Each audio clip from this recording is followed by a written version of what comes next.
WhatsApp everybody, কেমন আছেন সবাই? আশা করি সবাই অনেক ভালো আছেন। আমি আপনাদের তো আশীর্বাদে অনেক ভালো আছি। তো আজকে চলছি একটা অবাক চা খাইতে। ফেসবুকে, ইউটিউবে অনেক রিভিউ দেখছি এ সম্পর্কে। সেই রিভিউগুলা দেখেই আজকে ওখানে চা খাওয়ার লোভটা জাগলো মনে। আমি আমার মামা দুজনে চলছি চা খাওয়ার জন্য। যদি চ্যানেলে নতুন হয়ে থাকুন তাহলে চ্যানেলটা অবশ্যই সাবস্ক্রাইব করবেন। তো একটা কল আসছিল সেই জন্য। আরে ব্যাটা পড়ায় না, মেজাজটাই পুরো খারাপ করে দেয় এই শালা ওকে যে রাস্তায় উঠতে দেয়।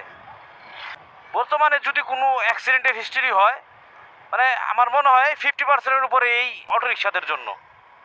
না আছে কোনো তাদের মানে আইন, বা না আছে কোনো তাদের লুকিং ক্লাস, বা না আছে অন্য কোনো কিছু। রাস্তাঘাটের যে একটা নির্দিষ্ট আইন থাকে, মানে সেই সম্পর্কে তাদের আমার মনে হয় এক চিমটি পরিমাণ তাদের কোনো জ্ঞান নেই। পুরো মুডটাই খারাপ করে দিল একদম।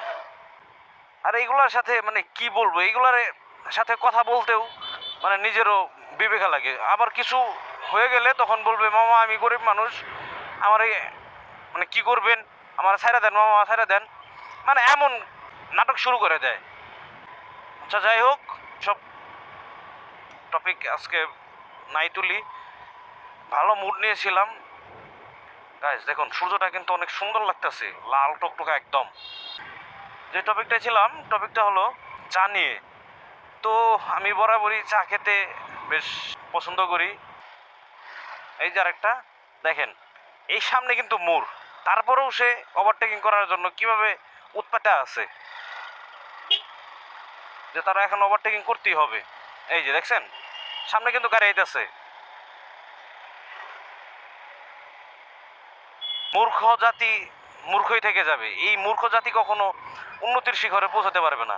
এগুলো যে মূর্খ, তার মূর্খের প্রমাণ দেয় এগুলা। বললে নিজেরও খারাপ লাগে, মূর্খ যে মূর্খই থেকে যায় এগুলা। অনেকে একটা বিষয় জানে না, যা আবার অনেকেই অনেক কিছুই জানে। তো আপনাদের সাথে ছোট্ট একটা বিষয় শেয়ার করি। সেটা হলো এই বাইকের ইঞ্জিন অয়েল নিয়ে। অনেকেই ভাবে যে বাইকের ইঞ্জিন অয়েল মিনারেল দিয়ে আপনার 500 থেকে 1000, সেমি সিনথেটিক দিয়ে 1500 থেকে 2000, আর ফুল সিনথেটিক দিয়ে আপনার 3000 সামথিং এমন প্লাস চালানো যায়। কিন্তু 3000ও চালায় না অনেকে, 2000-2500তেই তারা ট্রেন্ডে দেয়। প্রত্যেকটা বাইকের কিন্তু একটা ইউজার ম্যানুয়াল থাকে।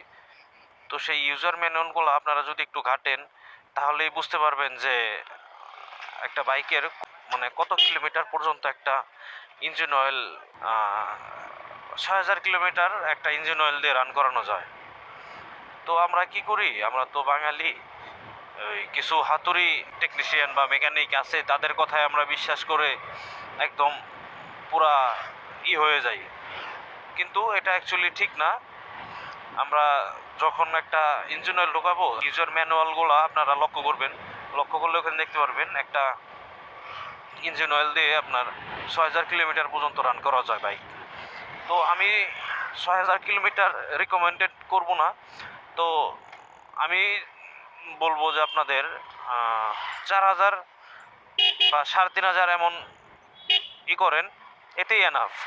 বাংলাদেশে দেখবেন কোনো একটা ভালো জিনিসের এমন কোনো নাই যে ব্র্যান্ড নাই, তার কপি আমাদের বাংলাদেশে না আছে।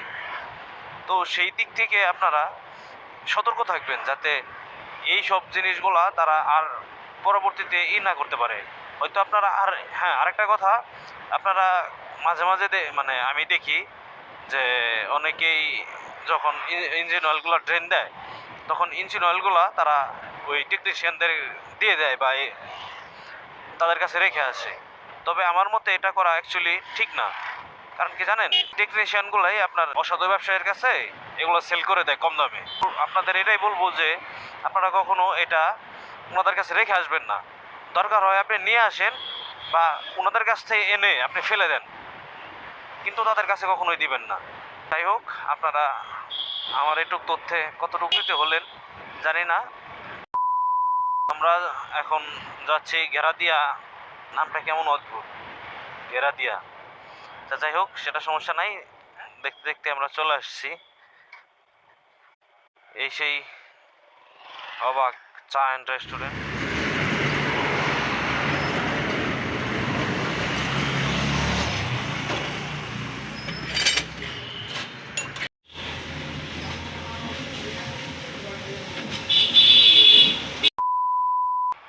চা খাওয়া শেষ, আর চাটা ওভারঅল আমার কাছে ভালোই লেগেছে।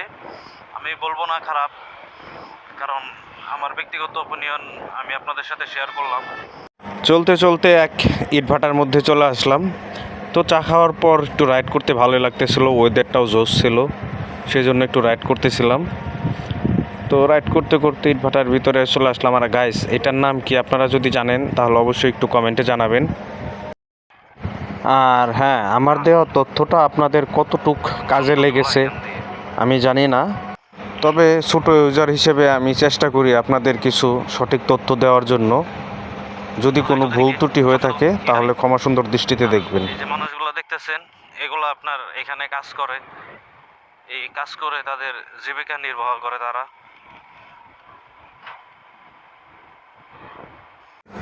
এই মানুষগুলোর জন্যই আমরা এত সুন্দর দালানের ভিতরে থাকতে পারি।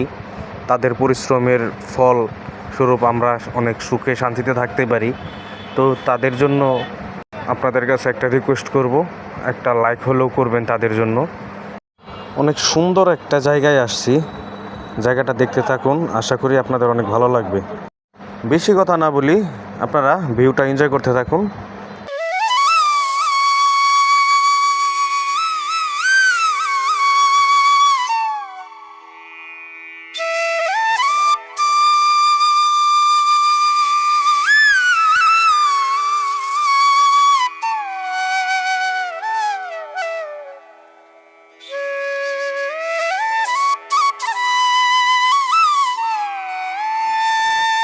পাশে ধান ক্ষেত, বাম পাশে পুকুর, তার মাঝখান দিয়ে চলছি, মানে পুরো ওয়াও, এক কথা এর কোনো তুলনা নেই। এত সুন্দর এই গাছে মানুষগুলো বসে আছে সারাদিনের ক্লান্তি দূর করার জন্য, মানে এত সুন্দর ভিউ হয় বলার মতো না। আর বাতাসটা আজকে প্রচন্ড বাতাস, বাইকগুলো বাতাস